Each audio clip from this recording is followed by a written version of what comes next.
हैं, इसमें मंत्रियों के त्याग पत्र नहीं होते हैं भैया। वो यूपीए गवर्नमेंट नहीं है, एनडीए गवर्नमेंट है। I am resigning from my post as Education Minister.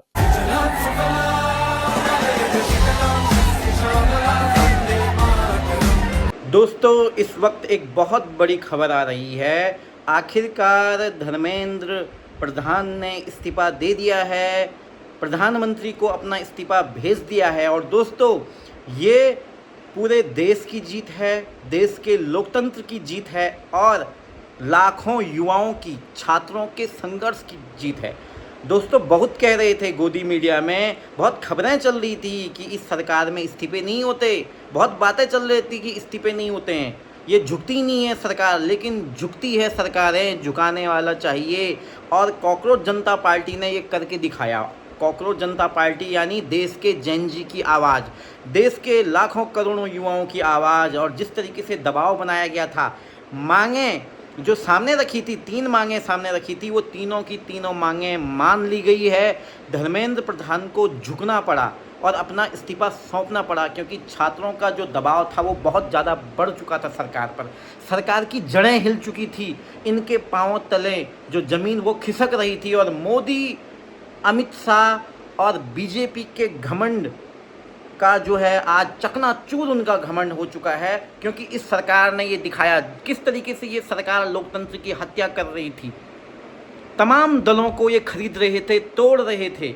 इनको लग रहा था कि हमारा एक छत्र राज है, हम लोकतंत्र की धज्जियां उड़ा देंगे, कोई हमें कुछ कर नहीं सकता, डिक्टेटरशिप करेंगे देश में। लेकिन देश के युवाओं ने दिखाया कि अगर जिस तरीके से जंतर मंतर पर एक ज़बरदस्त धरना प्रदर्शन किया गया, सारे जेन जी ने दिखाया कि अगर देश एकजुट हो जाएगा, छात्रों की ताकत, जेन जी की ताकत इतनी ज़्यादा है कि वो सरकार की जो है नींव हिला सकती है। और उन्होंने हिला के रख दिया।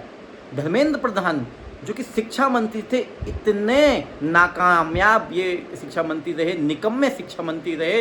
इनके शासनकाल में, इनके टाइम पीरियड में नीट भर्ती घोटाला हुआ। आप देखिए, कहीं सीटेट परीक्षा तो कहीं टीईटी परीक्षा, और कहीं यूके ट्रिपल एससी उत्तराखंड में, और जहाँ जहाँ बीजेपी शासित सरकारें वहाँ ये ज़्यादा मामले देखने को मिल रहे थे।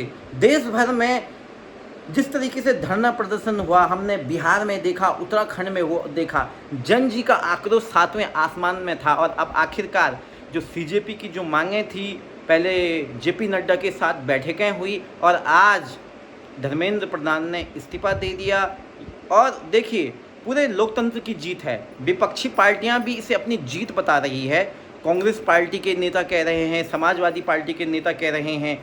और देखो, विपक्ष का भी ये एक मुद्दा ज़रूर था, सारे विपक्षी दल भी यही कह रहे थे कि धर्मेंद्र प्रधान का इस्तीफा होना चाहिए।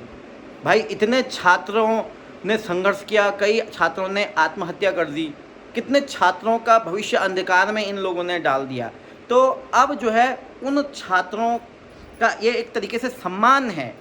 और इस घमंडी सरकार को और इस एक अलोकतांत्रिक मूल्यों पर चलने वाली सरकार को आखिरकार झुकना पड़ा। जो कह रहे थे कि हम इस्तीफा नहीं देते और इस सरकार में इस्तीफे नहीं होते, आखिरकार इस्तीफा हो ही गया। दोस्तों, जेन जी की जीत, पूरे देश की जीत, पूरे देश के युवाओं की जीत। और सरकार को साफ संदेश है कि अगर किसी भी तरीके से लोकतंत्र के साथ, छात्रों के भविष्य के साथ खिलवाड़ किया जाएगा तो इस देश की जनता अब जाग चुकी है।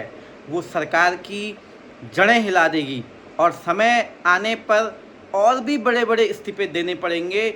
और भी घोटाले अगर सामने आए तो सरकार अब बच नहीं सकती है। और हाँ, हमारी जो गोदी मीडिया है वो अभी भी जो है सख्ते में है, सदमे में है। ये क्या हो गया, कैसे इस्तीफा हो गया। अब कह रही है कि अब तो आंदोलन बंद कर दो। ये आंदोलन बंद हो या न हो, लेकिन लोकतंत्र की आज जीत हो गई है।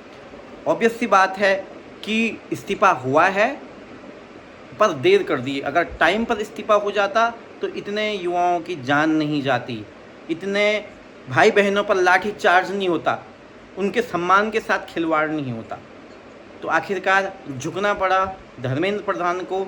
और मैं तो कहूँगा ये हार है मोदी सरकार की, मोदी, अमित शाह, पूरे बीजेपी तंत्र की। धन्यवाद।